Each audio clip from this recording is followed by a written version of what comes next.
नमस्कार। कल्याणमस्तु में आप सभी का स्वागत है।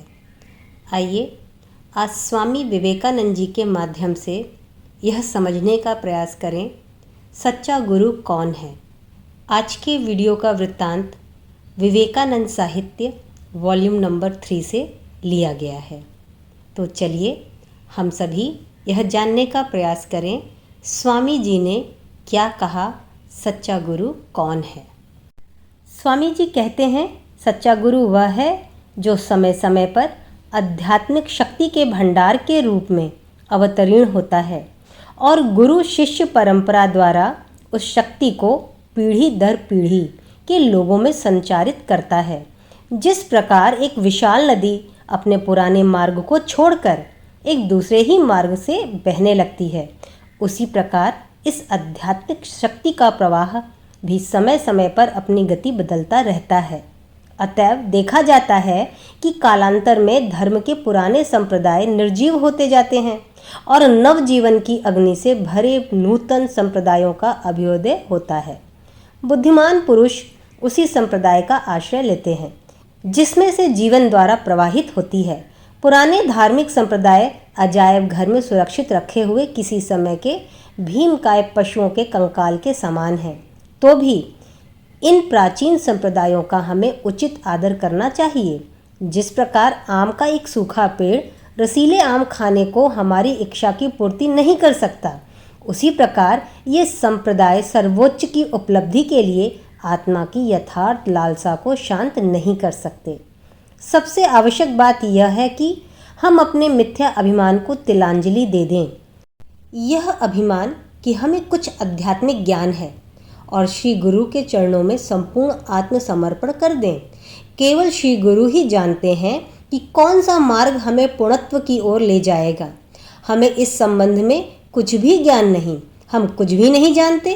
इस प्रकार का यथार्थ नम्र भाव आध्यात्मिक अनुभूतियों के लिए हमारे हृदय के द्वार खोल देगा।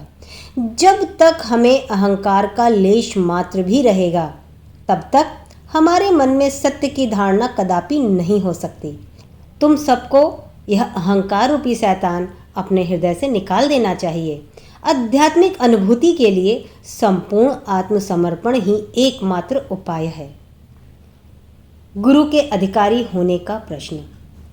एक वार्तालाप के बीच में स्वामी जी ने बलपूर्वक कहा, अपने व्यापारी हिसाब किताब करने वाले विचारों को छोड़ दो।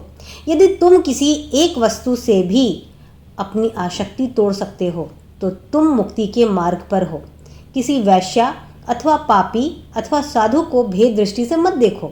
वह कुलटा नारी भी दिव्य माँ है। सन्यासी एक बार दो बार कहता है कि वह माँ है, तब वह फिर भ्रमित हो जाता है और कहता है, भाग यहाँ से। अरे वैभव चारणी कुलटा नारी, एक क्षण में तुम्हारा सब अज्ञान तिरोहित हो सकता है। यह कहना मूर्खता है कि अज्ञान धीरे धीरे जाता है। ऐसे भी शिष्य हैं जो आदर्श से च्युत हुए अपने गुरु के भी भक्त बने रहते हैं।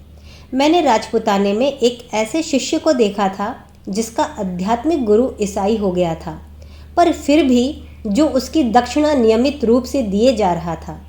अपने पश्चिमी विचारों को छोड़ो।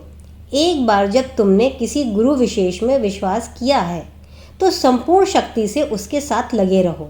वे बालक हैं जो यह कहते हैं कि वेदांत में नैतिकता नहीं है। हाँ, एक अर्थ में वे सही हैं। वेदांत नैतिकता से ऊपर है। तुम सन्यासी हो गए हो, अतः ऊंचे विषयों की बात करो। बलात् कम से कम एक वस्तु को ब्रह्म मानकर उस पर विचार करो। रामकृष्ण को ईश्वर मानना निश्चय ही सरल है, पर खतरा यह है कि हम दूसरों में ईश्वर बुद्धि नहीं उत्पन्न कर सकते। ईश्वर नित्य निराकार सर्वव्यापी हैं। उसे विशेष रूपधारी समझना पाखंड होगा। पर मूर्ति पूजा का रहस्य यह है कि तुम किसी एक वस्तु में अपनी ईश्वर बुद्धि विकसित करने का प्रयत्न कर रहे हो। आशा है आप सभी को अपने प्रश्नों का उत्तर अवश्य मिला होगा कि सच्चा गुरु कौन है और गुरु के अधिकारी होने का प्रश्न क्या है। इसी प्रकार की प्रस्तुति के लिए कल्याणमस्तु को सब्सक्राइब करें, मित्रों के साथ शेयर करें, लाइक का बटन दबाना ना भूलें। वीडियो को अंत तक देखने के लिए आप सभी का धन्यवाद।